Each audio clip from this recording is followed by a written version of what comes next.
What you just said is one of the most insanely idiotic things I have ever heard. At no point in your rambling, incoherent response were you even close to anything that could be considered a rational thought.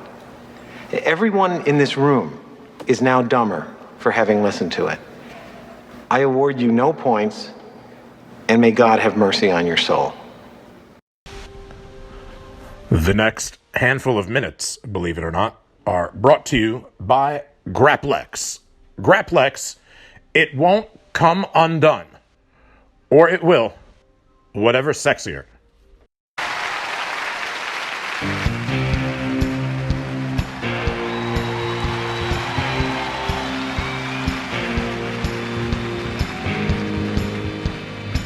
Ladies and gentlemen, please welcome Christopher Cross.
What's up, everyone, and welcome to episode 14 of the 69-minute Eargasm. I'm Grant Fletcher. I produce this thing, and normally who would be with me is the man who brings us all together for this joyous occasion here on our regular intervals. But right now, I don't have quintessential stud muffin Joel Gertner on the phone. I'm not sure what's going on here. Tell you what, let me try to ring him one more time. I'll go ahead and put in the call right now. Let's see what we get.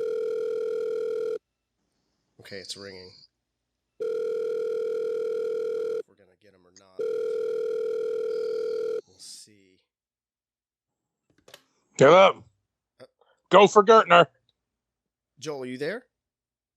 Who's this? It's Grant Fletcher, your producer on the 69 Oh my minute gosh. We're supposed to... Could you imagine? Grant Fletcher. Dude, it's like 12:15 in the afternoon. Yeah, You're cutting into my self-pleasuring time. Yeah, look, I know, and you had that penciled in there, but we really got to get this intro for this episode knocked out, you know? All right. That's fine. I'm a consummate professional. That's fine. Let's do it. I know, I mean, I feel like a heel for interrupting your time here, but I think we got to get it in. No, it's all right. What are we on? No, don't worry about it. I'll it's like Doritos. Don't worry about it. We'll make more. Are we on? Yeah, we're on. We're on right now. We're recording. All right. Sounds like fun. Yeah, should be pretty fun. I don't know if you remember the last one of these we did, or the one before that, or the one before that. I remember the one where I requested that we have some music.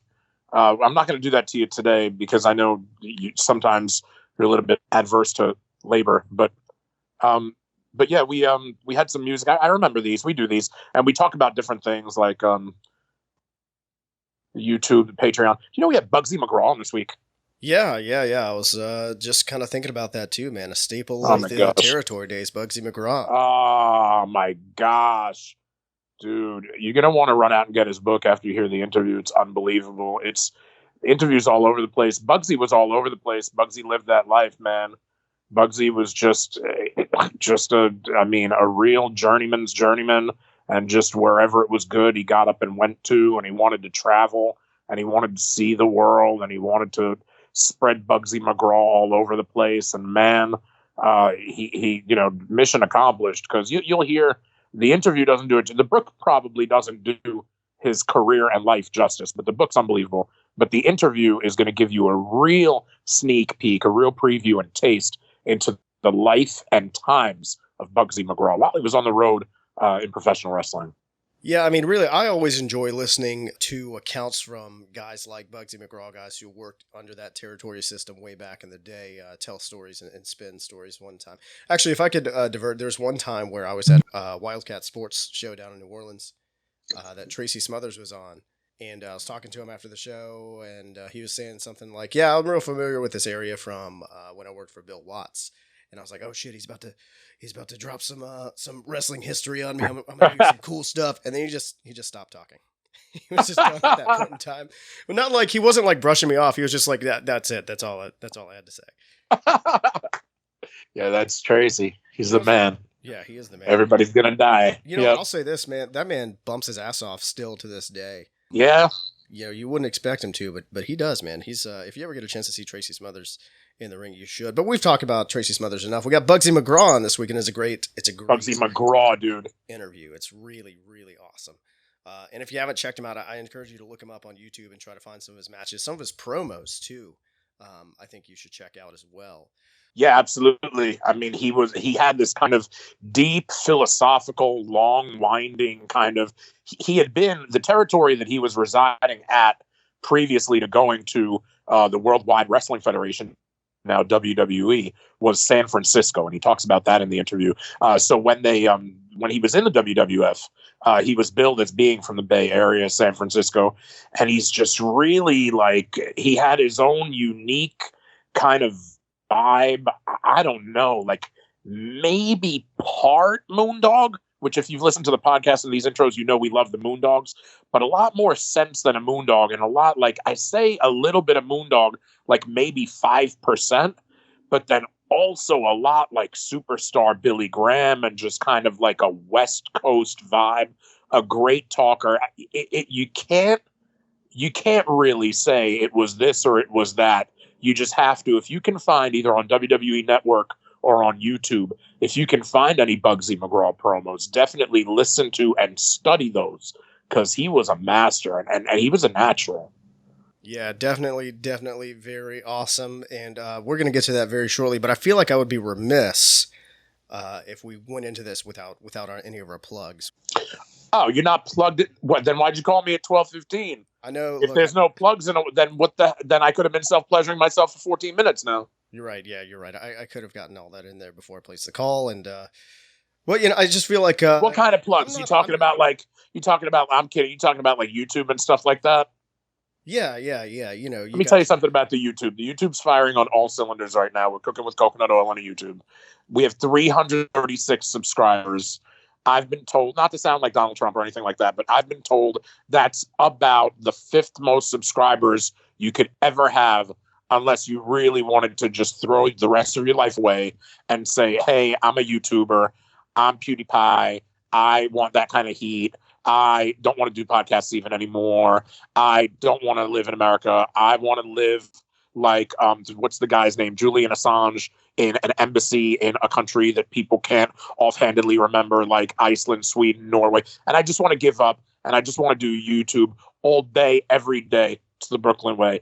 But we have 336 subscribers. I've been told even more legitimately, and by somebody who I believe and understand at an even greater level, that if we get to 500 subscribers, we get what is known as a cookie. And cookie is, it's tech speak. It's like, if you don't have like I do, friends from like Cornell in the early to mid 90s who like started eBay and everything like that you didn't get to meet while you were there because you were too consumed with like wrestling and the radio station and whatnot. If you don't have these friends, you're not going to know what a cookie is. But a cookie, I will tell you, is it's basically, it's like a play button. Some sort of your first play button, which I know very well about play buttons, some sort of like silver play button or first play button, or, remember when you were like 3 before all this Twitter and everything existed? Well, not you, because you're a millennial, Grant Fletcher, hipster at large. I know you're like 15 years younger than me, but like, for example, when somebody my age was a kid, then Fisher Price, preschool toys or whatever, they would have like baby's first play button. And it was like it was a button. If I remember correctly, it was either one button or it was like 9 buttons, and they either generated music or didn't. And you would have this baby's first play button. Well, that's what you get from YouTube when you get to 500 subscribers. You get a play button that says to you, that makes, after dozens and dozens of videos and months of slave and the grind hustle, it tells you that you are somebody special, because everybody is somebody. But you are someone, and not just someone. You are someone. Is any of this resonating with you, Grant Fletcher? Can you appreciate? I know you don't do any hands-on work yet. I haven't commissioned you yet to do any free, non-monetizing work yet with the YouTube. But are you catching the fever though? Are you understanding that once we get to 500, I may consider going to Reykjavik. I may consider going to Luxembourg City. I may consider going to the Isle of Malta and becoming my own ambassador and giving up. I may stop taking live bookings. You may only see me maybe 10 times a year, which would be up from my current 8 times a year in a professional wrestling capacity. You might never know, because I'll be slaving away, because that's what it takes to get to that next step, 1,000 subscribers on YouTube. It's all very elusive. And I hope you understand. Are you picking up at all what I'm putting down, Grant Fletcher? Yeah. So what you're saying is nothing, but a cookie is something, right? Oh, I did it all for the cookie. If not for the cookie, I wouldn't have been making these videos in the first place. These cooking videos, I've done 25 of them already. I love doing these cooking videos. They are my lifeblood. They are my soul on video. But if I wasn't trying to get to 500 subscribers, I'd be ordering out. Yeah, not to mention ordering out, too. I mean, you could also put in an order on our Patreon if you want to go ahead and jump in on that train as well, guys. We got access to early episodes. We got some access to some bonus episodes. We got some other bonuses we're going to be adding on to the existing tiers already. If you want to get in early, if you want to be part of the exclusive club that backs the 69-minute Eargasm. Let's let people know that it's very exclusive, and it's so exclusive right now that there's no infinity symbol available. You can't spin it vertical either. Like there's no, an 8 would come close, but we don't have that. We don't have 8 subscribers, and that would just be confusing. So what we have is the closest you can get to infinity in a way, mathematically. I know this because I'm super adept at mathematics. So the closest, really, take it from me, that you can get to infinity is the number 0. So right now, as a placeholder, as a template, when you go to our Patreon, it might dissuade you momentarily because you'll see that we have 0 subscribers. That's okay. What that means we have infinite subscribers. And people will see that in due time. But what it means is, let's call it, you could be first. You could be the first one that resonates, that takes, that sticks, and you could be the first one to almost shift the entire world of 69-minute Eargasm Patreon as it relates to binary code. As you flick that switch, and what looks like a 0 turns into a 1. As you, now that we are going full bore with Patreon, we just started at all a couple weeks ago, even mentioning that we've got a Patreon. We just started a week or two ago, dropping our episode early, but it's not sticking. So just like YouTube with the 500 subscribers, I throw everything else I do for a living with my family in my life. I throw it all into the wind. I give everything away. I put myself on full display and at the feet of the people. And I ask of you, consider being the one that flicks that digital switch, turns that 0 to a 1. And now the Patreon page will say that. Don't trust it. It's for different reasons. It's not important. Just trust me. I don't want you to lose sleep unless, you know what I mean? It's fine. But when it goes to 1 subscriber, you will feel this running through your body, almost like Chris Matthews, the electric vibe running through. It'll run through your spleen, but you'll probably feel it maybe up your left leg, something like that. And you will say to yourself, I have done something good. Because listen, bad things randomly happen to good people all the time. We know this from watching the movie Malice. But you will have done something good for good people like myself, and then residually also for Grant Fletcher. You will have turned it into 1 subscriber as it looks, as it appears. And that, my friend, makes all the difference in the world, because now to other unwitting people who go to the Patreon, they don't know that we have infinite subscribers. They don't know that we have so many subscribers like a calculator that it doesn't fit on the display. They don't know any of these things. But what they do know is that to them, 1 looks better than the 0 that was being used to replace the infinity sign. How about that? You picking that up, Grant Fletcher? Oh, I'm picking up what you're putting down, 100%. You hipster millennial. That's the deal, Steel. What else do we have to? So that's YouTube, Patreon. What else? What about my Twitter? Oh, why is my Twitter not at 10,000 followers yet? My Twitter's been at 9,500 followers for days now.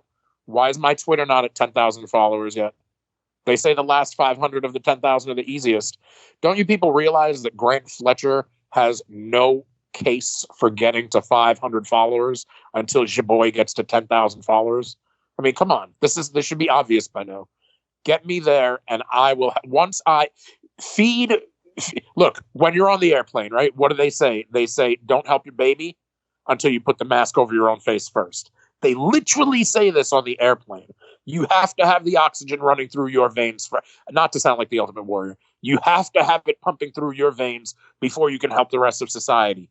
Help me help. Grant Fletcher, I ask you to pick up the shill from here, because in doing so, it'll be you helping me help you. Yeah, definitely. You know what? I have an idea. We're going to drop this right now. We have not talked about this ahead of time. I feel like we should place some kind of a wager on, can I get to 500 before you get to 10,000? Where are you at right now? Like 270, 280. Not a lot. Oh man.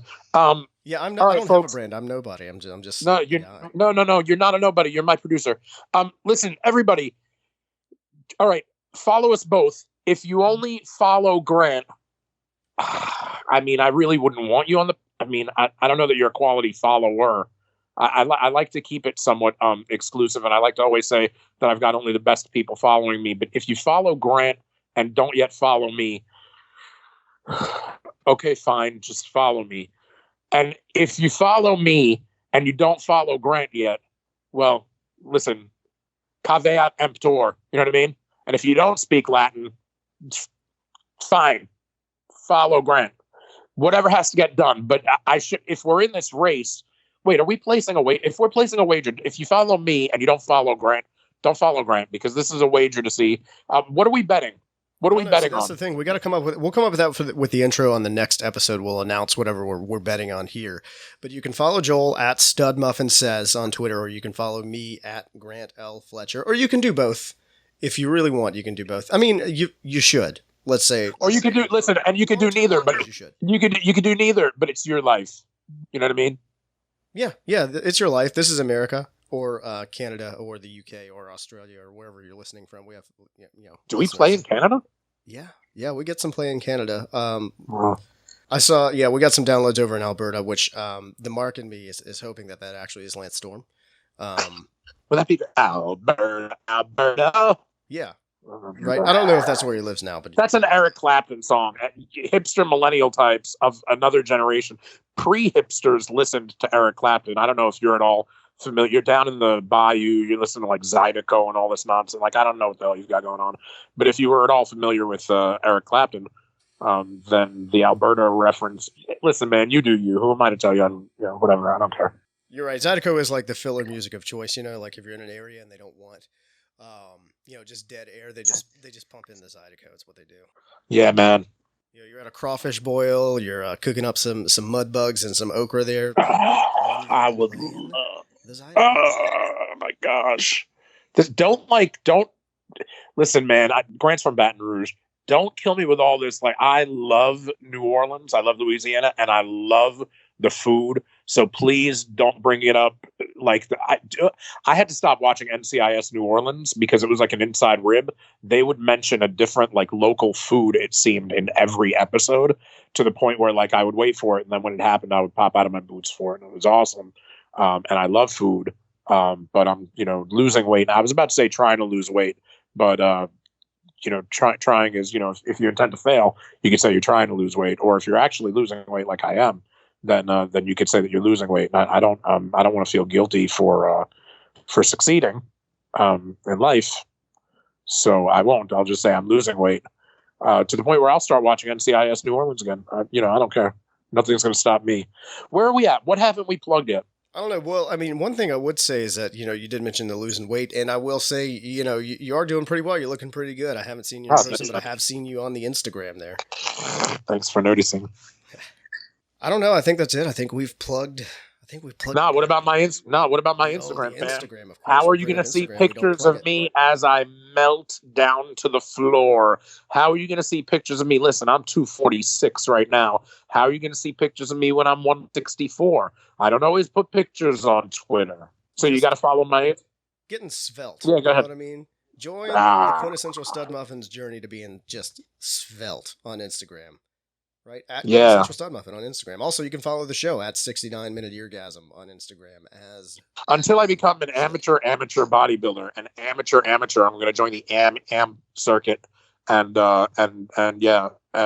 look like 3 pounds of muscle in a 5 pound muscle bag. I won't look like first person that comes to mind, mutual friend of ours, Luke Hawks. I won't look like Luke Hawks, but I will look like I'll look like what, dude, listen, whatever people's moms and older sisters want is that I'm a giving person. You understand? Like that's who I am. Well, if that's what you're going by, I mean, why would you change anything at all? Of course, you could also just get on the Stevie Richards Resistance Band program too. I mean, it's another for you, huh? There's another. Steve, first of all, Stevie Richards, have you seen? It's working for like tons and tons of people. Yep. Not just people that I know, like Big Ray Hernandez up here. Like, there's a lot of people up here and from wrestling. Like, I see people on his feed that I know them, know of them. I knew that they were like bigger people that weren't as fit. Now they're fitter people. So I know it works from looking at the feed, not just, like he's taking random before and after pictures. I know it from people in my life, but you see people from all walks of life, and it's really doing great. And it's like, it's harder to play hockey for a lot of people than basketball, because it takes all the pads, takes this, that, stick, whatever. It's more expensive. A lot of people enjoy basketball because you got the rock and you just go to the park and you throw. That's what Resistance Band is, man. So free plug to Stevie Richards, but only because I believe in it. And I believe in it because I've seen it with my own eyes. I've also seen him do it before a show to warm up. That's his go-to. Last time I was in for Luke Hawks, I think last time or 2 times ago, I saw Stevie Richards just set up his band on like a wall, like just a pillar or like a shower rod or whatever, something that was in the back room. And he just used the Resistance Band himself to pump up and get ready for the match. So, hey, man, get that in your regimen. Yeah, check that out. He's real passionate about it, and it shows. It's awesome. He's just sent me workouts before, just kind of on a whim, that are really badass too. So, he's pretty awesome. He's a pretty awesome dude for sure. Yeah, he's super helpful. And I think everybody that gets an account with him, everybody that subscribes, signs up and becomes a Stevie Richards Fitness member, they get email access to him, and he makes it very, very clear, simple and plain, that when you have the email access to him, it's not to an assistant, it's not to an underling, it's not to a hanger-on. You are literally speaking to him, and I believe it, because he's got nothing but time, man. He does that conspiracy podcast. He was on our podcast, sat down, did it video. You can see the cats in the background, put it on YouTube. Like, he's very, very, he takes pride in his work. He's got that kind of work ethic that he takes a lot of pride in his work. So more power to him, and he's the real deal. Yeah, super, super awesome. I feel like we did just go ahead and give. We just gave him the full plug, right? There's some ad space right there, but it's yeah. content. There you guys. go. It is all right. content. Hope the check's in the mail. And as much as Stevie promises you that it's him when you're talking to him by email, and that he's always around for you, I'm promising you that plug just came out of nowhere. I guess Stevie Richards came from talking about Luke Hawks, talking about me losing weight, and long story short, that was an unplanned and complimentary plug. That's further proof, Grant Fletcher, that I'm a giving person. It's what I do. That's an authentic 69-minute eargasm experience for our listeners. 70-minute, maybe. 70-minute at this point in time. Sure, we've gone on. And really, we have gone on and on and on. And I feel like at this point in time, we really should go ahead and throw to Buggsy McGraw. What do you say? Yeah, man. Enough of Grant Fletcher for sure. Enough of Joel Gertner for now. Until you hear me going back and forth as we go through the territories with Buggsy McGraw. Well, we are back with more 69-minute eargasm. As promised, this week's eargasm features no less than a legend in professional wrestling. So well-traveled. Worldwide Wrestling Federation of the mid-70s. World-class championship wrestling. Florida. A man who's been all over every territory, held multiple championships, and I'm not going to kill it all in the intro. I'm not going to spoil everything he's done, because I am going to let this man take you on a walk, a journey through his journey in professional wrestling. Ladies and gentlemen, this is none other than the inimitable Buggsy McGraw. And Buggsy, thank you so much for taking the time, and thank you for coming on the Eargasm. All right, Joe. Well, yeah, praise God. I am here alive and well in person, or at least by voice. You know what I'm saying, absolutely. So, we can converse, talk, have a conversation about professional wrestling, or really the history of professional wrestling, since I got involved in the late 60s and went all the way to the early part of the 90s, one of the most exciting times in the history of professional wrestling. And yes, you were absolutely right on your introduction there. I have wrestled in most of the territories when they used to have the territory system here in the United States and Canada and all over the world. I was in Japan at least 4 times, if not 5. I'm not quite sure right now. I went to Australia twice. I think I spent a total of about a year and 3 months in Australia, and then New Zealand, and then Hong Kong, and then Malaysia, and then Singapore.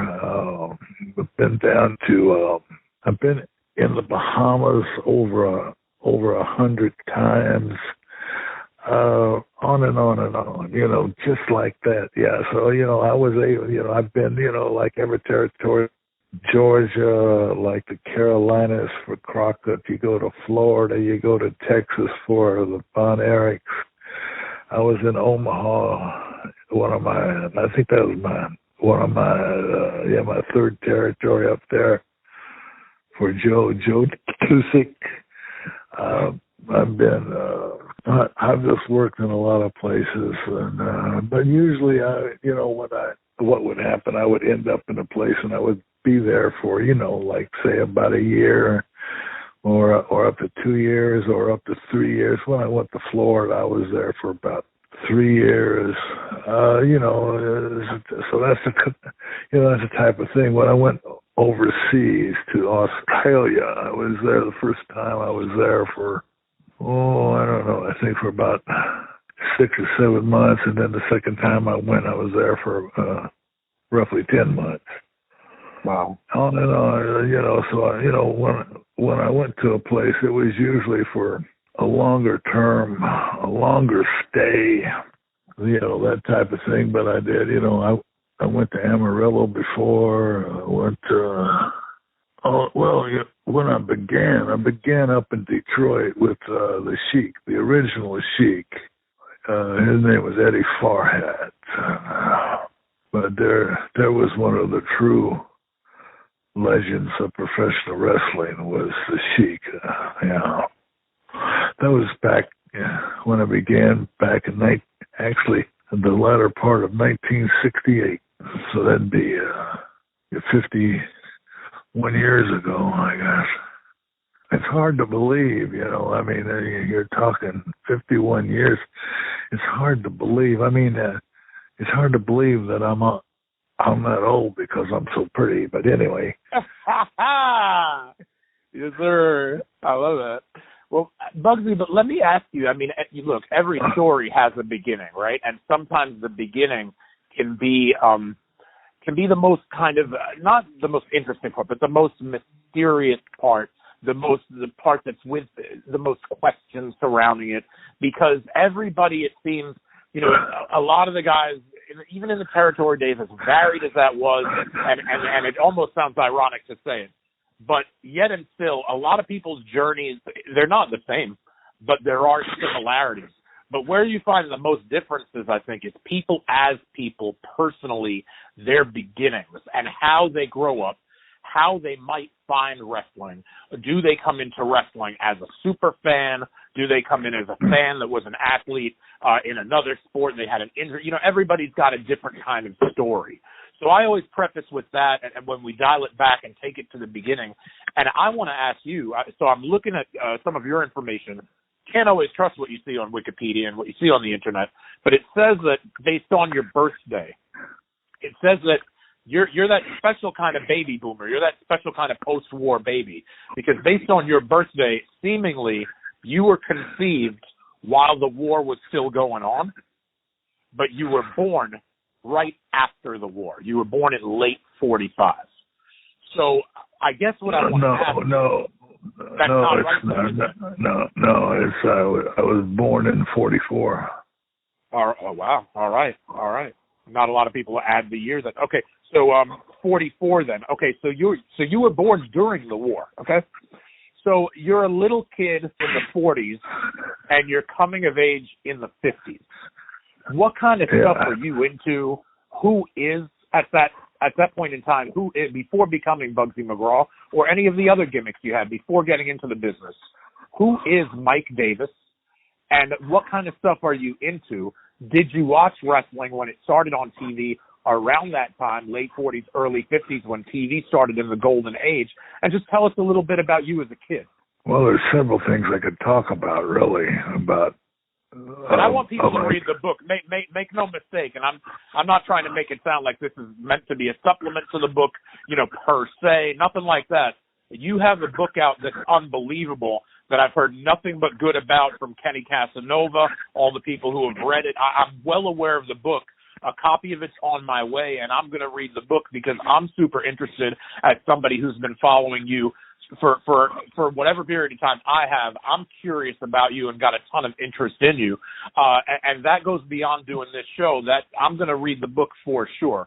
So I don't want anybody to think that they're going to get the entire book by listening to this interview, but just a little bit about you as a kid so that we know, were you always interested in wrestling? Were you a fan? Did you go to the shows? Or is it something that you kind of fell into? Well, I don't know if he told you also, there's the book and then there's the scrapbook. You know who I think brought that up? When we did a pre-interview, when we spoke a few days ago and set this up, I think you mentioned the scrapbook to me, and you mentioned that the scrapbook's got just as much or more in it than the book has. Well, with the scrapbook, you've got over 500 pictures, articles, your programs, your posters, it's got stuff you will never find anywhere else in the entire world. That's a treasure trove. That's for fans like some of the fans I know, that's a treasure trove, not just to have it, but to have it all in one place like that under your umbrella and just have it to be able to keep.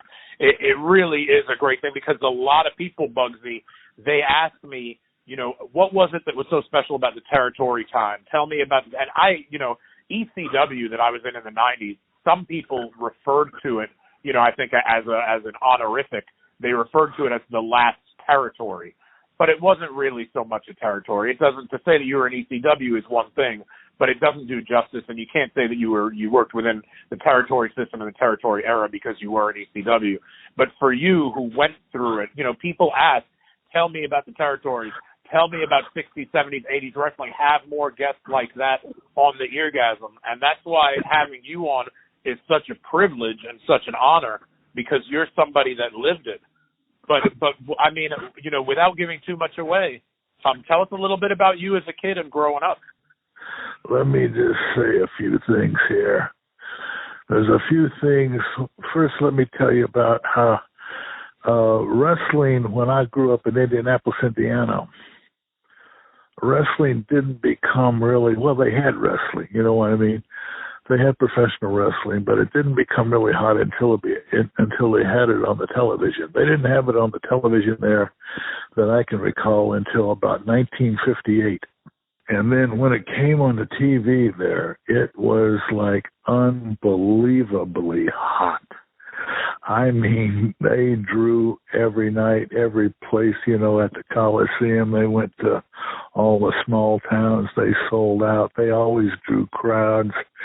They had, it was so hot. It was unbelievable. Back then they had Dick the Bruiser, the Shire Brothers, Yukon Eric, Cowboy Ellis. So was it Michigan and Ohio coming in? Was that the Office as opposed to like the AWA? Was it like big time wrestling? No. This territory, the Indiana territory, the Indianapolis territory was run by Jim Barnett at that time. Oh, okay. And it just, he was mainly in Indiana. See? That was 1958. That was really before I was, I was just a fan. I was just a kid. I was only 14 years old. But, that's how,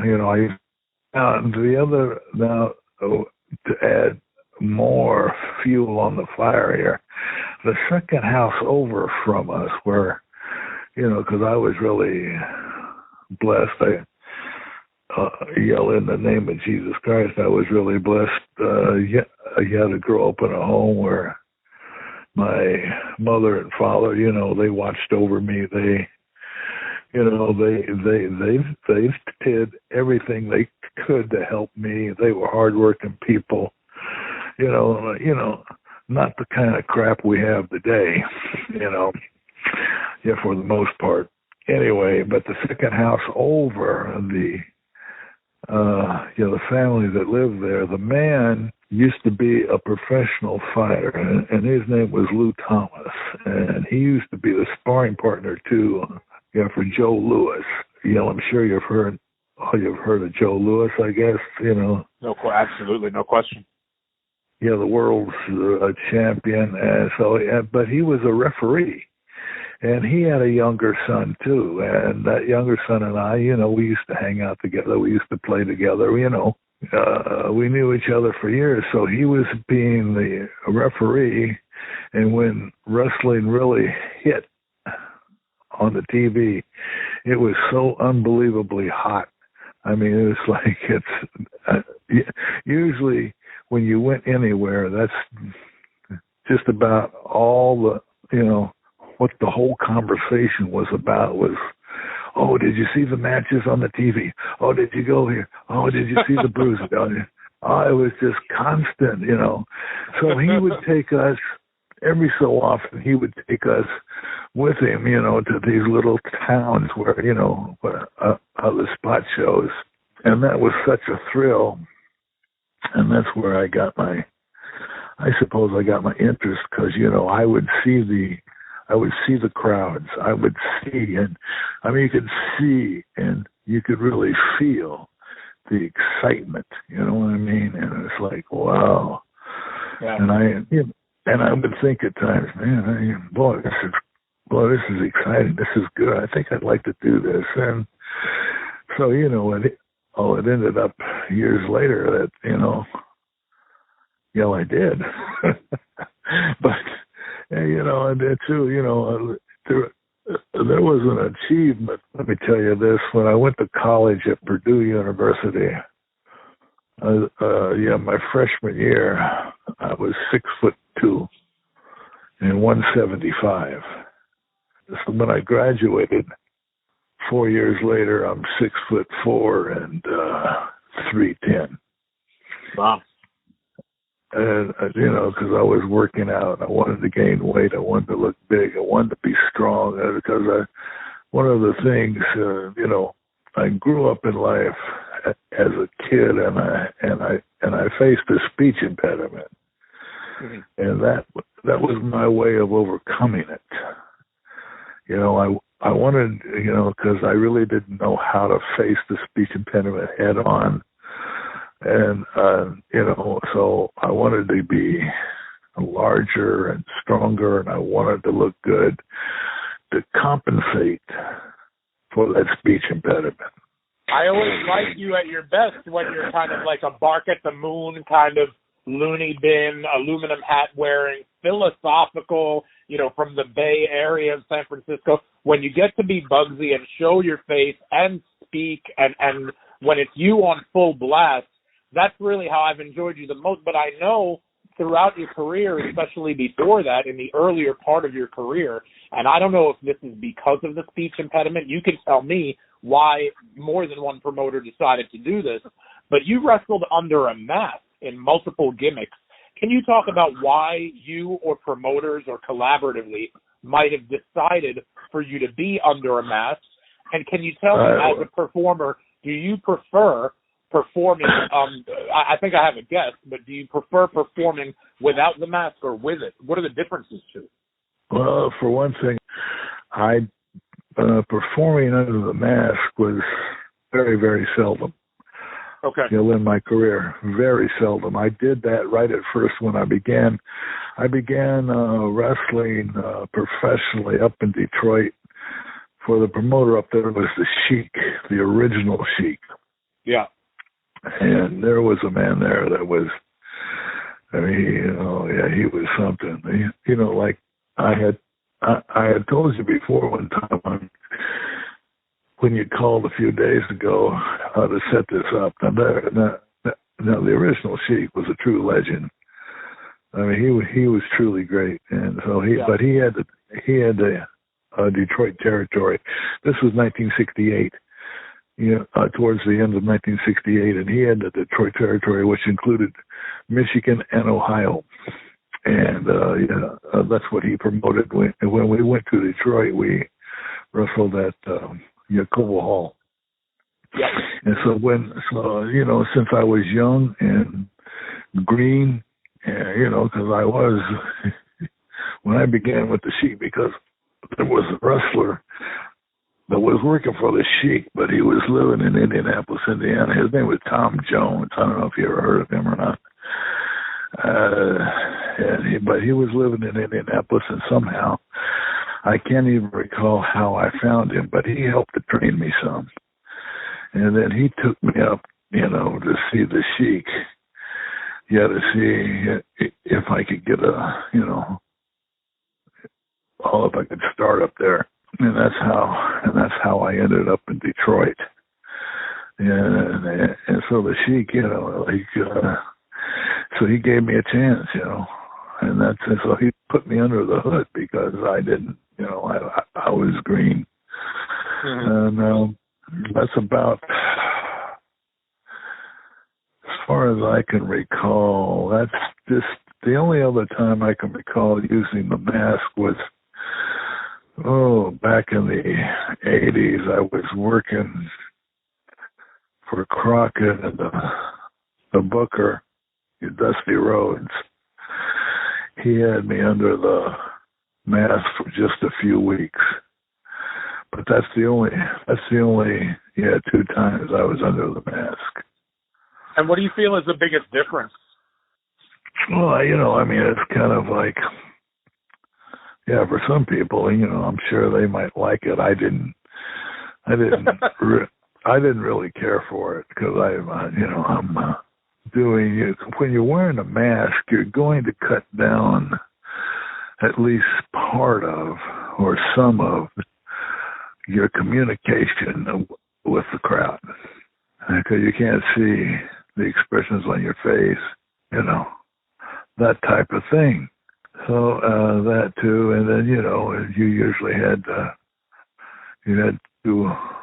from time to time, of course, with wrestling in the ring and the physical activity, you had to adjust the mask off and on. So overall, I didn't enjoy it. So it wasn't for me. But I used it because when I first began, they wanted me to do that. The Sheik wanted that. So what am I going to say? No, I'm not going to do that. No, of course I said yes because I wanted to get in. I wanted to become a professional wrestler. So that's what I did. Now, as the 70s start and as you're moving along in your journey and it's time to kind of leave home and you leave that whole kind of Detroit area, did you work Central States at all? Did you go a little bit? I'm trying to think because I know you get to Florida. I went after Detroit, the Sheik. Well, the Sheik, I was in Detroit about a year.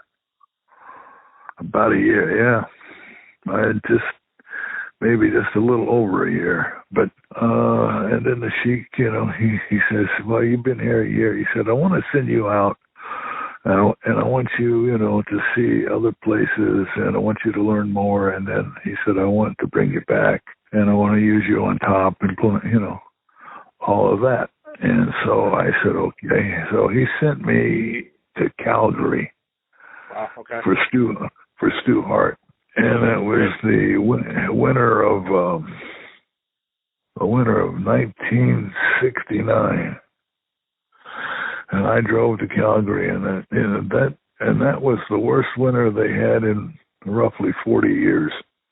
Wow! And it was I can't know what stories in. I mean, it was like unbelievably cold,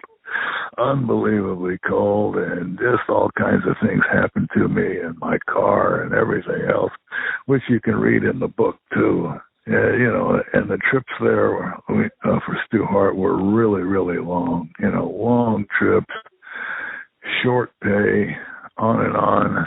And so I called the Sheik after I don't know how many weeks. I think roughly 6 weeks. I called the Sheik again. I said, I can't stand it here. I said that the trips are long. It's extremely cold and there's no money. I said, that's, I'm starving. And he said, okay, I'll phone you back. So he phoned me back. He said, I'm going to send you to Florida. So there I am in Calgary. So I come back. I go down to Florida. That's how I ended up in that's how I ended up in Florida, and and that's when I started to have some real success. It was back, and I got down to Florida about the end of February of 1969, and that's when I started to have some real success. And tell me some things that you liked about Florida. I mean, compared to what you experienced back home close to Detroit, and compared to certainly Calgary. Once you're in Florida now, and just tell me a little bit about what life is like too. Late 60s, early 70s, being on the road and you being young and just starting in this stuff. Like, just tell us a little bit, because obviously the life, not just in the ring, in the arenas, in the locker room, but in between all that, like during the day and you're in the town, just traveling around, seeing sights and hanging out with the people, because, I've been told that you go back 30, 40 years to the 70s. For example, look at a city like Atlanta, Georgia. The whole skyline wasn't there. It's been built in the last 30 or 40 years. So even some of our towns, some of our American cities were completely different just 30, 40 years ago. So here you are in the early 70s, and you're in Florida for the first time. Explain to me just what it's like, both on the business sense of things, like you and your career, the locker room, the territory, but also what it's like in the day-to-day living in Florida and what you're doing in your off time. Sure, yeah, you're right. You're exactly right about, how a city can change, because I came down to Florida, I came down to Tampa because that's where the office was. I was working for Eddie Graham. His partner there was a cowboy, Luttrell. Yep. I'm trying to think of the people in the territory at that time. The great Malenko, Joe Scarpa, Jay Strongbow. Yeah, the Briscoes. Who else? There was the Medics were there. This back in 19. Trying to think. There were quite a few guys there, that were good too. Hans Mortier was there. Of course, Eddie Graham was working. Sam Teamboat was there. On and on. Anyway, it was a much easier life. We had a few long trips, but they weren't as long as Calgary, It was like so it was easier, to travel. The trips, I think our longest trip was roughly one way, roughly 250 to 260 one way. That would be, Miami. That was our longest trip, which up in Calgary, that was the average trip. And then, you go, and besides that, up in Calgary, they had longer trips than that. But anyway, yeah, you're right about, the city wasn't the same at all. You didn't have, like now, in almost any major city, you have skyscrapers, Well, back then you didn't have them. And one of the things I really recall the most was compare the airport in Tampa at that time, because every so often we flew out of, we would fly, so we'd have to go to the Tampa airport. Mm-hmm. And I remember now, as compared to the airport at that time as compared to now. And when you were asking me that question, I thought, the Tampa airport back then looked like a third world airport. Looked like a bus station, huh? Like we've got LaGuardia up here, yeah. I can only imagine, yeah. Yeah, Tampa has definitely developed a lot in the last few decades. So now they have really, they have a super airport and it looks good, it's well designed and everything else. But back then it was like, it was like a little place to put a plane, huh? It was a little type of mall, It was a strip mall. It was a strip. Oh my God. It was a strip mall. Oh, my goodness. Yeah, with some landing strips, you know what I mean? Oh, my gosh. And, you know, that was one of the changes. And it was easy to live back then. And, you know, the working there. And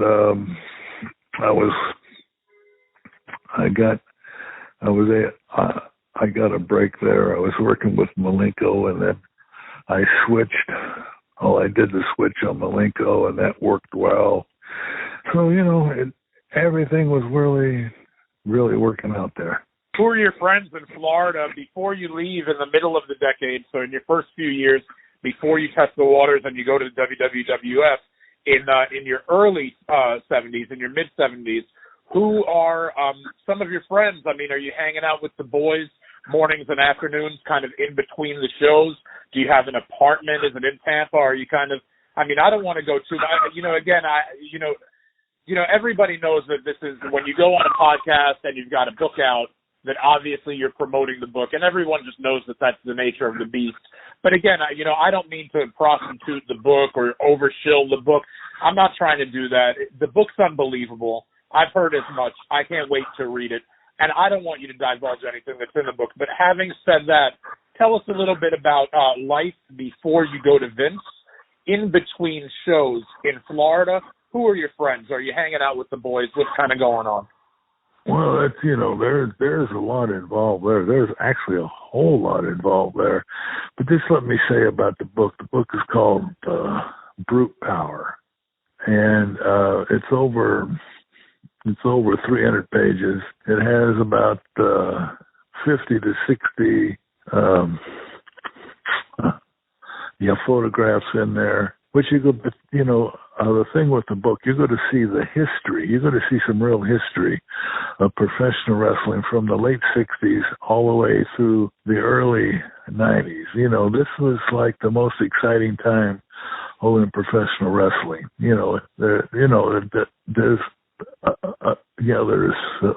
There's some things in the book that you're going to find out once you read it that you wouldn't find anywhere else. I don't care who wrote what about what. I mean, I just I take the people, when they read this book, I take the people on the road with me.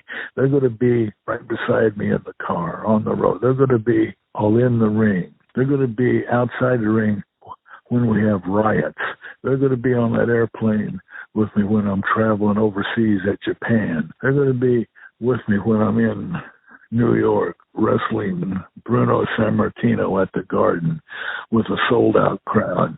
So it's going to be exciting. When they read the book, they're going to find out, they're going to find out some things that you would never, ever find out before. And then we have a lot of photographs also in the book. But then if they want to order the scrapbook, they're going to see programs of the scrapbook, from Detroit, from 1968 and on and on and on. They're going to see from all over the country. But what you're saying, after I left to Florida, I went up to Georgia. Actually, I got married to a girl that was from Georgia. So I went to wrestle up in Georgia, but I really didn't enjoy wrestling in Georgia, and I wasn't there that long because I wasn't that happy there. So then from there I went to Omaha, Nebraska for the Duseks. Wow. And it was okay, but he didn't really run a lot of towns, and so it was hard to make money. From there, I went down to Amarillo for a while, but there too, they had super long trips there, and the money wasn't that good. So I came back to Omaha. Then after that, I went, because I knew that I had to continue on. I was always trying to learn my profession. I wanted to be, an expert in that ring. So I went. I heard one of the best places to go to learn was San Francisco. So I went out to San Francisco. This was about 1970, I think. Yeah. So I went to San Francisco, working for Roy Shire. I don't know if you heard of Roy Shire. Huh? Yeah. Oh yeah. Oh yeah. And that territory between Patterson and Stevens, and you got Patterson and just the booking involved, Patterson and Shire. You've got the Royal Rumble concept was created there. I mean, that was a really hot territory, San Francisco, back in the day. Oh, yeah. Shire knew how to, I'll have to say that for Shire. He knew how to promote, and he knew how to draw money with what he had. And so when I was there, I was able to learn. You got to see. I was able to learn a lot, and because when he put you in the ring, he would demand that that his matches would be good, and if they weren't, he told you about them. I mean, he was also hard to work for because if you knew anything about Roy Shire, you knew basically he was a prick, and oh yeah, he was not what you call a nice person. But he knew how to promote, and the guys out there at that time were Ray Stevens. He was an excellent worker. Yeah, Pat Patterson was there. Rocky Johnson was there. Was Pepper Gomez there at the time? Pepper Gomez. I think he was there part of the time. He's a great California guy from around that era. So I was wondering if he might have been there while you were there. Yeah. Yeah, well, he was, but not that much. You know what I mean? I don't. Mm-hmm. I only recall him a few times. Yeah, Tony Parisi was there, mm-hmm. And then the ones that came in and out. One would be Haystacks. Yeah, Calhoun. Right. Mm-hmm. One guy was there while I was there. I think. The Von Brauners were there. Mm-hmm.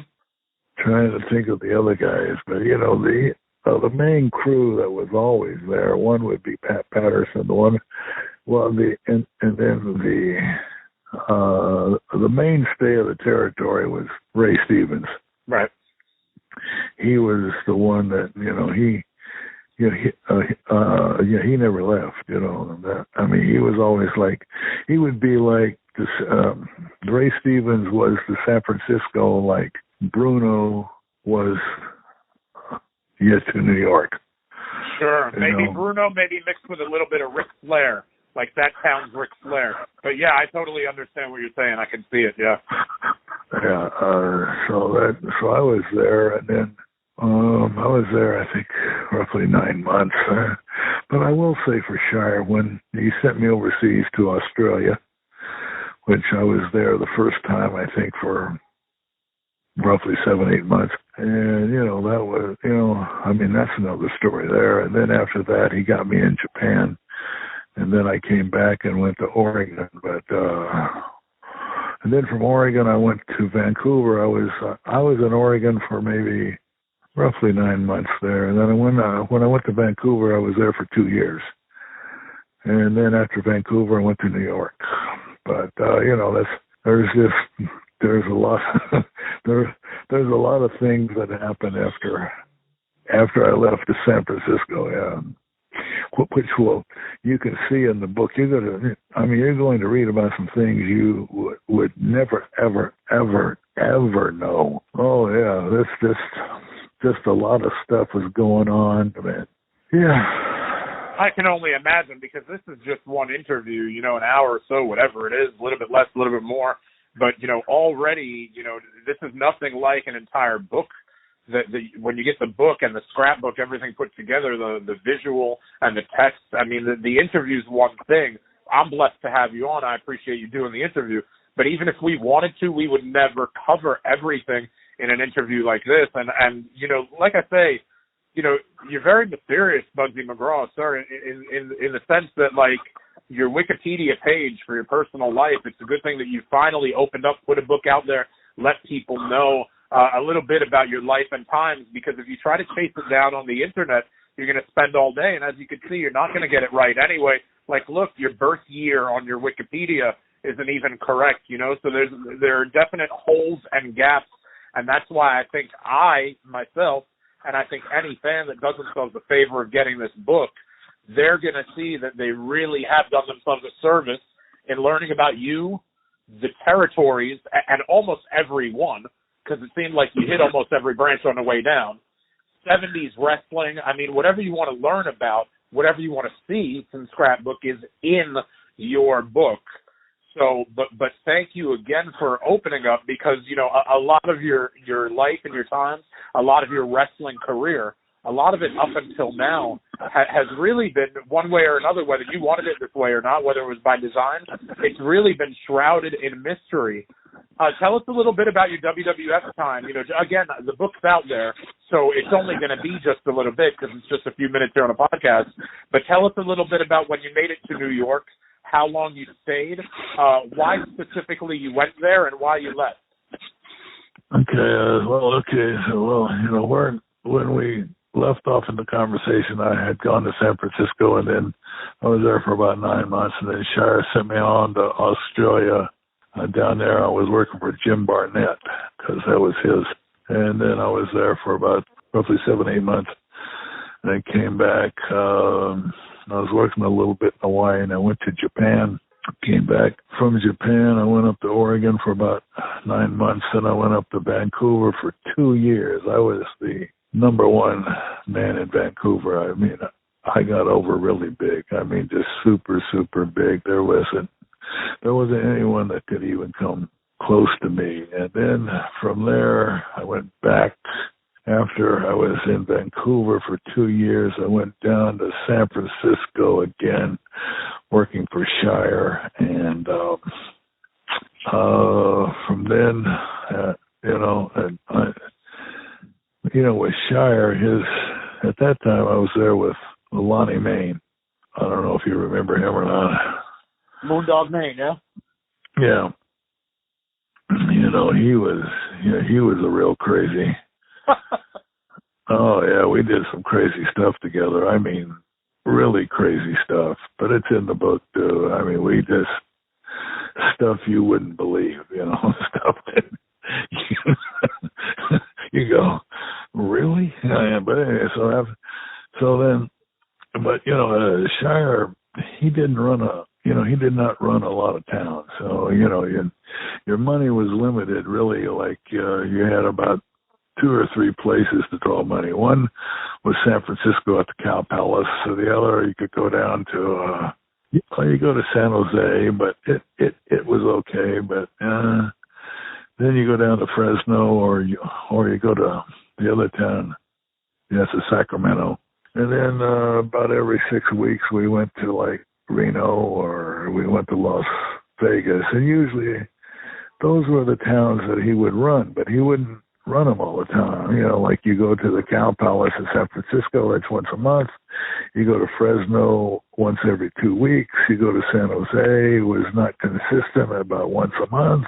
You go to Sacramento, it was about once every 2 weeks. So, it just wasn't, so then I get booked in, I decide, I got to go. I got to make some money. So I went to New York, and then I was really blessed because I was able to come in. And the situation there was, which a lot of wrestling fans might not know. I came in 1975, in September. And I come into New York, and I work in the garden with Bruno Sammartino. And we sell the garden out in New York City. But what most people don't realize, back then, I don't know what the situation is now, how much, I don't know if it's really changed that much, but back then, in September, was almost consistently the worst month, for professional wrestling. Because people, they'd have their kids, they'd have to send them back to school, have to buy them books, have to buy them supplies, have to buy them clothes. They got, and they got the fees to pay. So our crowds almost consistently in any territory in this country would drop off a lot, in September. So I come in and they put me in the main event with Bruno, September 5th, 1975. And you can see the program if you order the scrapbook. You can see that program. You can see who's on that card. But we sold out the card. Vince McMahon himself was extremely happy because he said, "I'd be happy with a 70% of a house," and we sold it out. And he was very, very happy, over that. And one of the things, so I got in there with Bruno, and one of the things with Bruno, Bruno had a reputation, he was noted as big, strong, in shape, extremely good shape. He was, really strong. He was, the guy was, he had a solid reputation. He was really strong. He was really in great shape. So I can remember I wanted to be, because I was always in shape. I kept myself in shape. And so when I was working out, I was able, because I wanted to exceed. And what I excelled in was the bench press, which you'll see, which you can read into the book. And some major lifts were, I got up to on the bench press, I got up to 540 pounds. You had 2 reps. Very nice. I did 525 for 3 reps. I did 500 for 5 reps. I did 405 for 10 reps. I did 315 for 35 reps. I did 225 for 75 reps. And those were my lifts. So anyway, I'm going in that ring. So, Bruno Sammartino had this reputation. He's really in great shape. He's really strong. And I thought to myself, well, yeah, big boy, let's just see what kind of shape you're in, because I know I'm in good shape and I know I'm strong. I'm walking in that ring and I'm thinking, I'm going to blow you up. I'm going to show you who's boss. So I get in that ring with Bruno and we go at it. We went at it. And son of a gun, that man was in shape. And up and down, up and down. And one time I look up, I'm in one corner. I'm on my knees in the corner. I look across to the other corner, and there's Bruno in the opposite corner. And he's dancing. He's dancing up and down, dancing. And I'm on my knees, and I think, you son of a bitch. Oh, it pissed me off. You're dancing, and I'm on my knees. So I got up and I charged him and we went at it again. I'm up and down, we went at it. So I always liked him. Bruno Sammartino, he was top quality. He was a good man, and he helped me out, and actually he helped me. He actually helped me to make money there in New York with Vince McMahon. He was very, very nice to me. Fans, don't stop yourself from getting the book. You want the book. The book's going to go through all of the rest of the journey as far as each territory one by one. Talk some more about WWWF, and then Buggsy goes back to Florida for, I think, the second half of the 70s. I know by 1980 he's there because that's a lot of your there, man. You're winning titles. You're in there with Morocco. You're in there with Rhodes. A lot of that stuff, I think, happens after WWF and his journey through the 80s and beyond. Definitely get the book. That's all in there. But with the limited time that we have left with you, Buggsy, I wanted to talk about you being brought back on camera. At least it was by Mick Foley. You can let us know whether that's the way it played out behind the scenes as well. But you were brought back for a time for a novelty bit as head of security at TNA. This was about 10 years ago. This was about 2009. This was the last time I think you're on kind of company TV. Can you go ahead and talk with us about 10 years ago? Just a little bit, because I know it's probably in the book as well, but a little bit about your time in TNA in 20. Okay. Yeah, you're exactly right. That was 2009. I was working for TNA, and I come in there. I was going to be. I wanted to set up a tag team, which they had. They had some local talent there that I was friends with, and they were fair-sized individuals. So what we wanted to do was eventually have them working as a tag team, and I would be the manager. So they brought me in first, under, they were saying I was under the wing of some Mick Foley, and at that time the man in charge there was Vince Russo, and everything was working out well. It was going well, and they were having me on a few interviews, and they were, it was just working well, but overall they weren't, I wasn't in a position to help them draw any money, because I was just I was just, what I was really was on the fringes. They would have me come in, to be the head of security and of various types of situations. But we were working towards a goal where I would be a manager of a tag team. But before that happened, actually the woman that owned most of that of TNA, I think, forget her exact name, but she actually owned the largest percentage. Well, they weren't drawing a lot of money, so they had to let some people go. And since I was just on the fringes, I was not in a position to help them draw any money. I was just one of the ones they let go. They let go of roughly 40 people, just about all at the same time. But I was there for 3 months.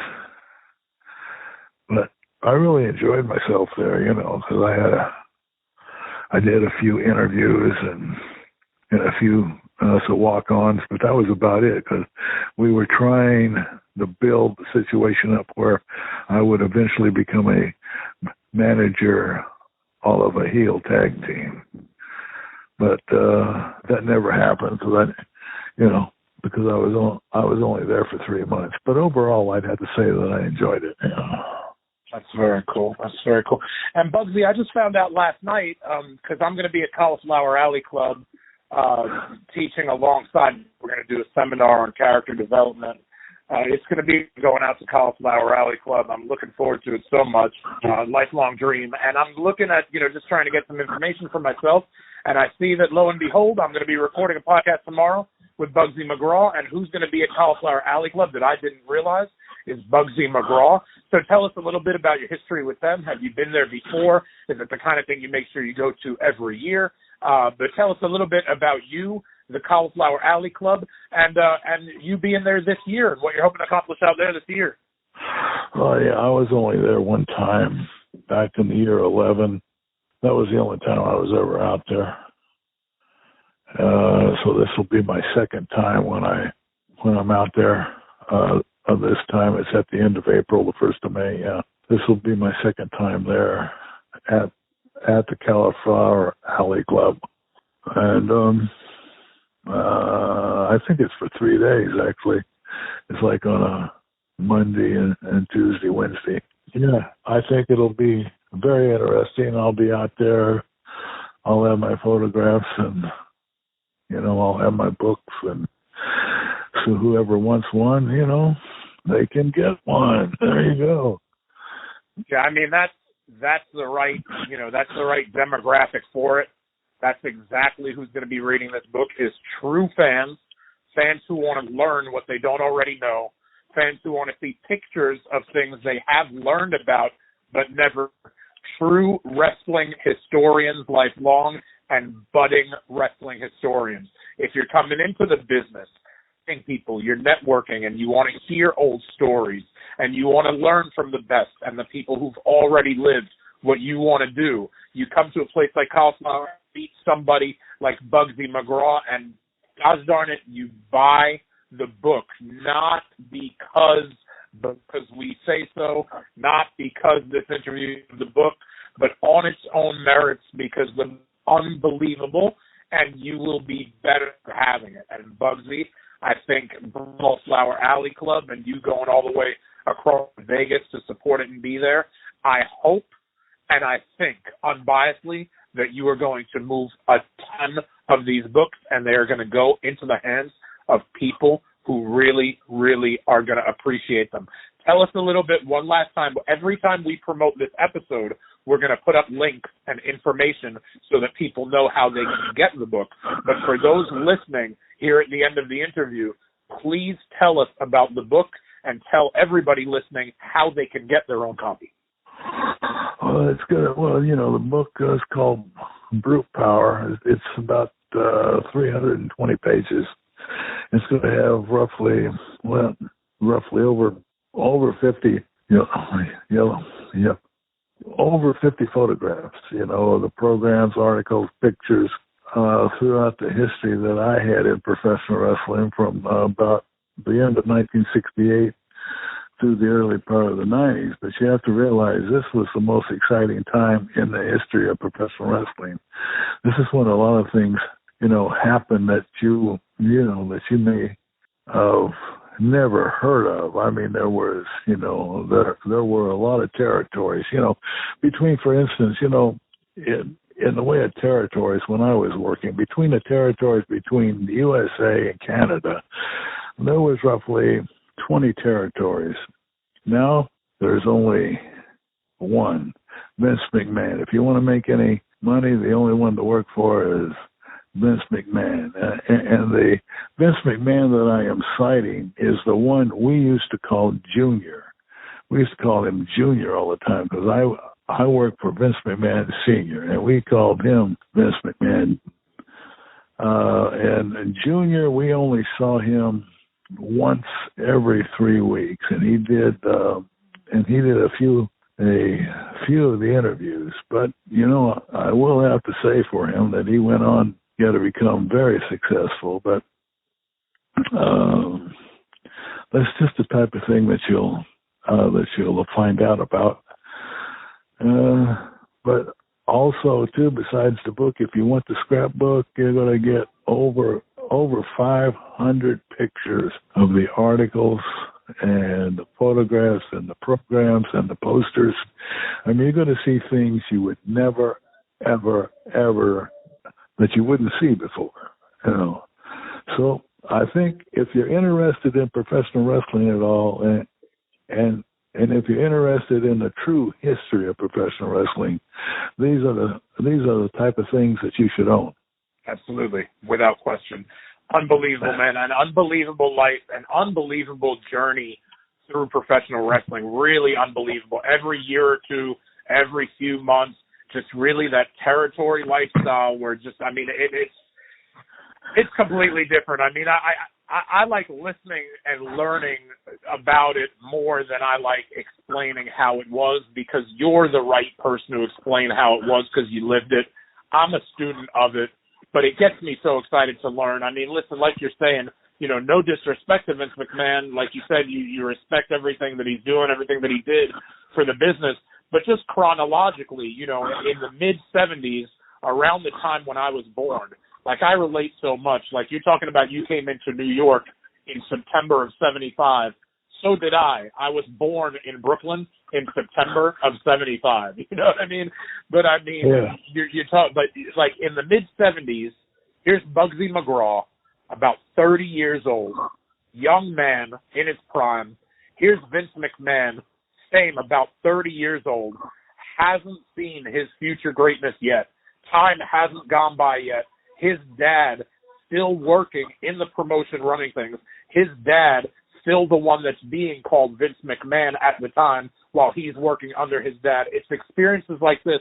Both men now, Buggsy McGraw, Vince McMahon, into their 70s, but his career goes back 45 years or more, back to his 20s, back to coming into New York when he was 30. Vince McMahon at age 30 he's meeting. These are experiences, times of his life that you're only going to find out about in the book. Trust me, because I tried doing some prep, and I tried going to only reliable sources, or the ones that I hoped might be most reliable, to learn about Buggsy McGraw's career and also his life. And if you try to do it piecemeal on the internet, even with the most reputable sites, you will come up way empty-handed in comparison to this episode even. But you will certainly come up way empty-handed when it compares to the book and the scrapbook. So get yourself a copy at Cauliflower Alley Club in Las Vegas in person or elsewhere online, by phone, however you can. We're going to put up all of the information to help you do that. And Buggsy, I just want to say what an honor and a pleasure it's been speaking with you over the course of the last few days, speaking with you today here recording this. I can't wait for us to grab a meal, grab a drink, whatever it is that suits your fancy, in Las Vegas in a few weeks. Yeah, that'll be good. Because, with Vegas and the hotels and the casinos they have there, they have a lot of great restaurants. I'm sure we'll find one. Yes, sir. Yeah, yes, sir. Praise God. But anyway, one of the other things, too, I don't think I hit on that much at all. In the book, which you're going to, when you read the book, you're going to see and read about riots. Because I was involved. So we've got an Eargasm exclusive now, and that's perfect for somebody like me who was an ECW original. Because people ask me about the riots in ECW all the time.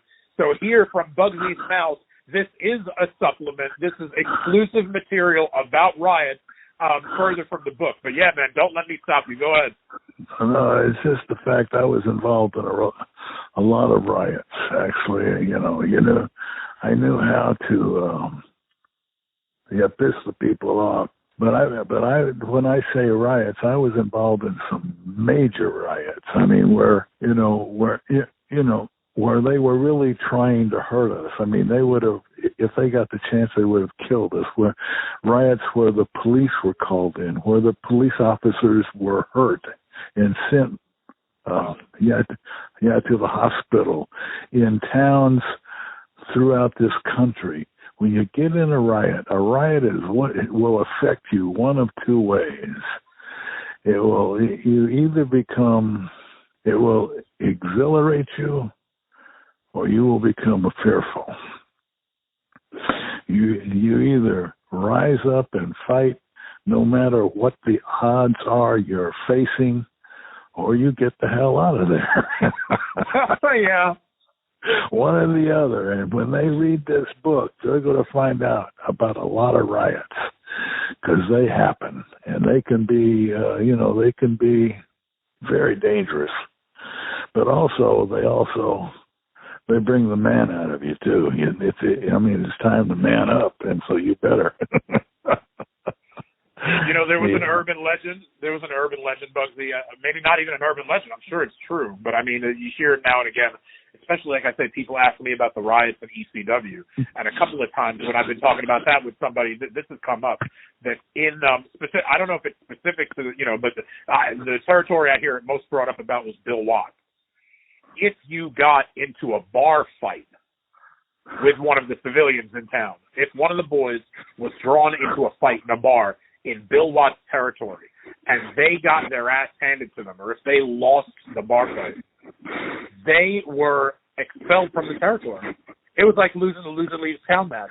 They were told to see their way to the door. And it wasn't so much that they got into a fight, Buggsy, but the way the story is told from back there, it's because they lost the fight. Like, if you got into a bar fight, you better at least win it, because if you lose and some guy in town has story or footage or friends that can back up that he took you out in a bar fight, that was the end of your time in the territory.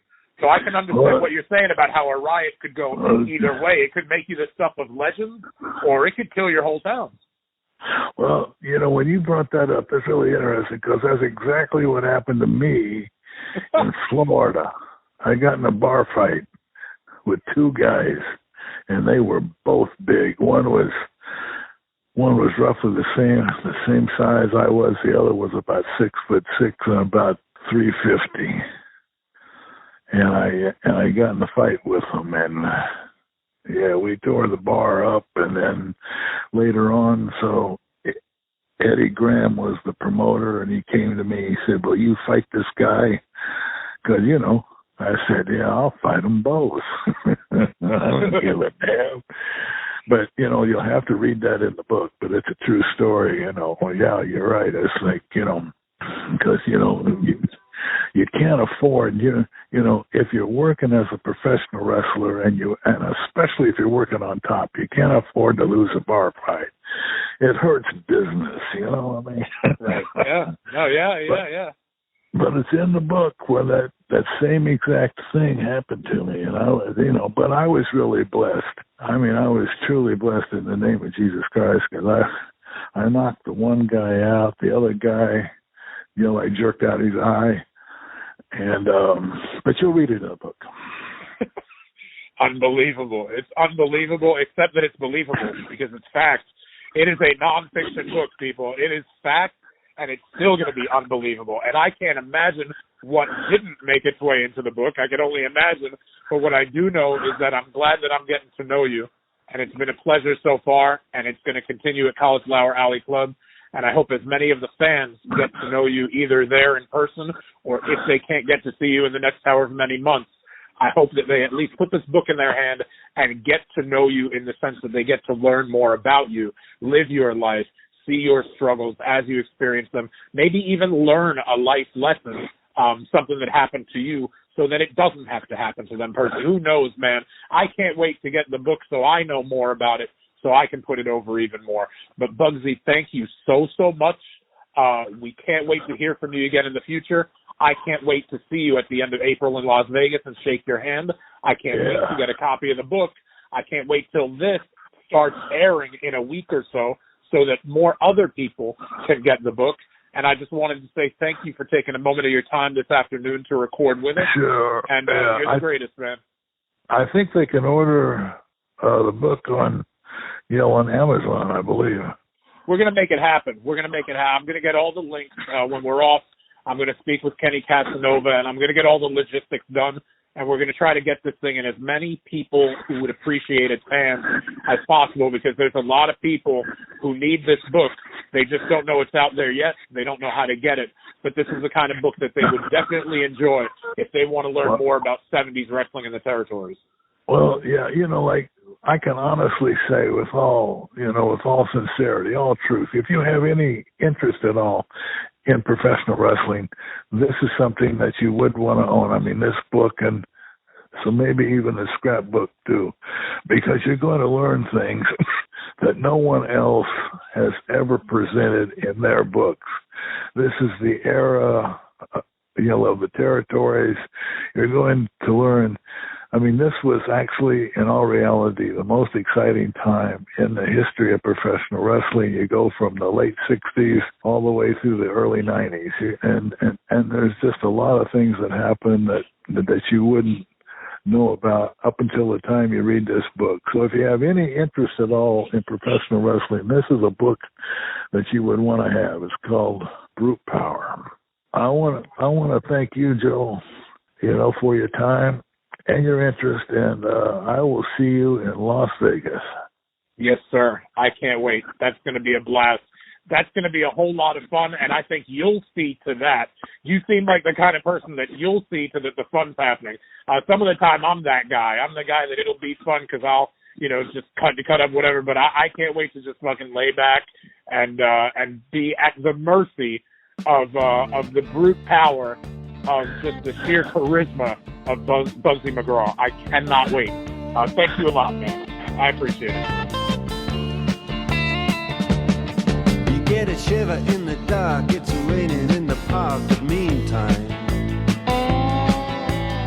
Sound of the river, you stop and you hold everything. A band is blowing Dixie, double fall time. You feel alright when you hear the music ring.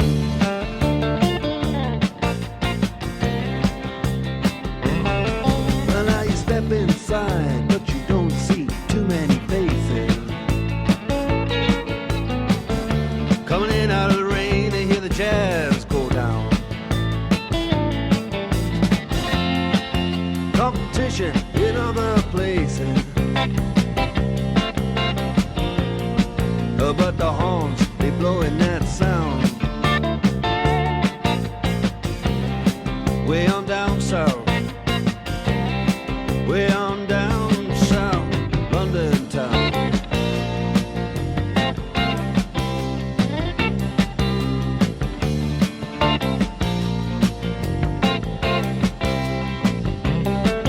Check out Guitar George.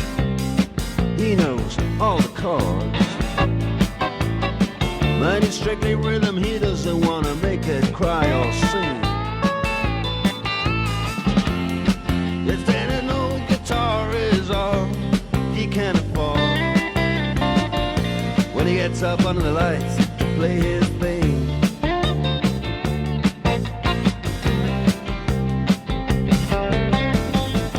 And Harry doesn't mind if he doesn't make the scene. He's got a daytime job, he's doing alright. He can play the honky-tonk like anything,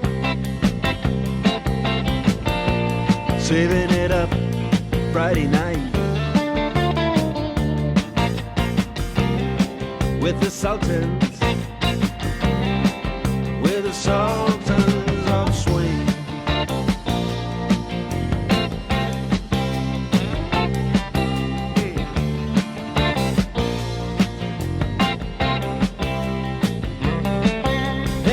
Young boys, they're fooling around in the corner, drunk and dressed in their best brown baggies in their platform soles. They don't give a damn about any trumpet playing band. It ain't what they call rock and roll. And the Sultans, yeah, the Sultans that play Creole. Creole.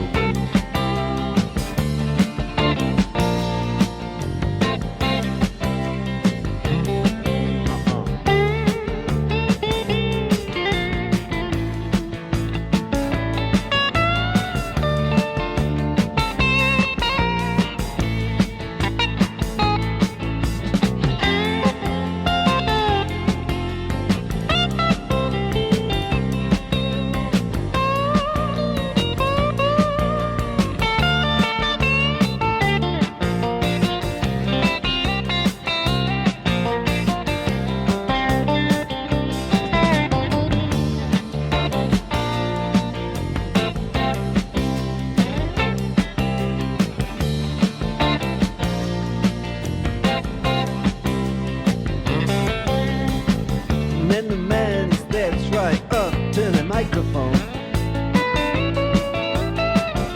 He says it lasts just as the time bell rings.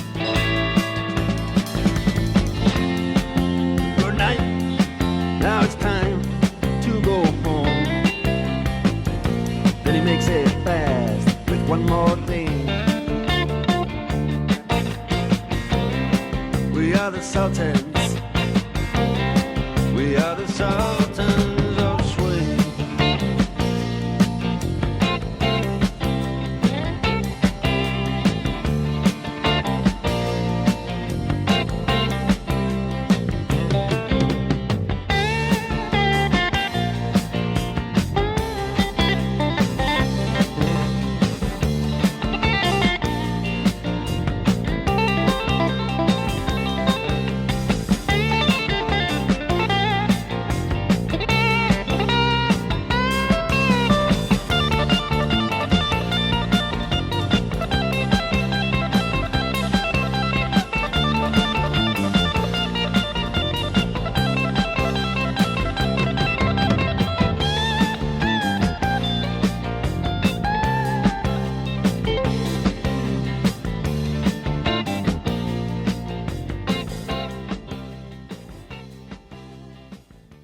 So then, anyway, we interrupt this Grapplex commercial to bring you updated information from Grapplex.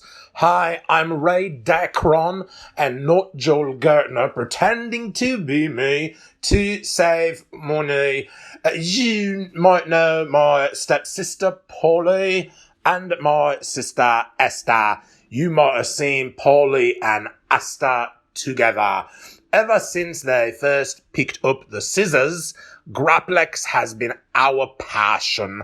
Now it's news about the Raw Red, our first ever release intended for human beings with what's considered medically standard skin.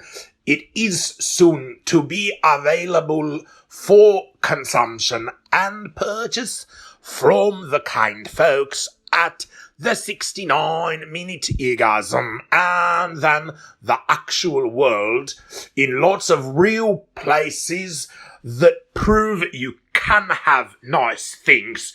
And also by Grapplex is important, bullet point, a red underline, bold italics, as if you mean it.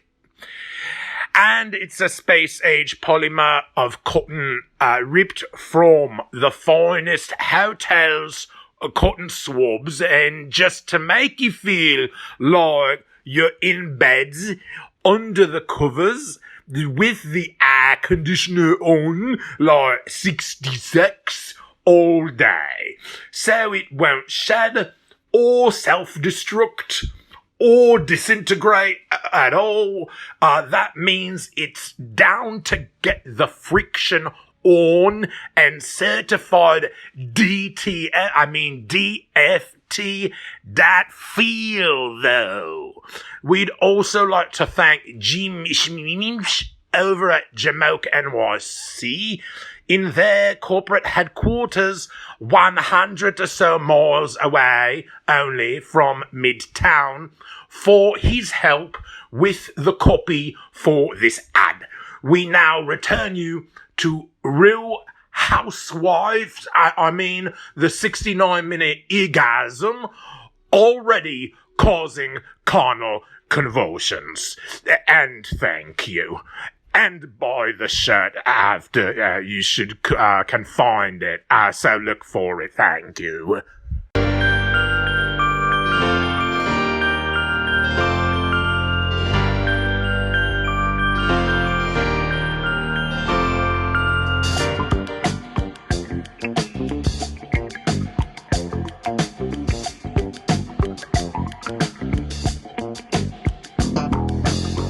Hello, my love, I heard a kiss from you. Red magic satin playing near too. All through the morning rain I gave, the sun doesn't shine. Rainbows and waterfalls run through my mind. In the garden I see west purple shower bells, orange birds and river cousins dressed in green. Pretty music I hear, so happy and loud. Blue flowers echo from my cherry cloud. Feel sunshine sparkle pink and blue. The playgrounds will laugh if you try to ask, or is it cool? Is it cool? If you arrive and don't see me, I'm gonna be with my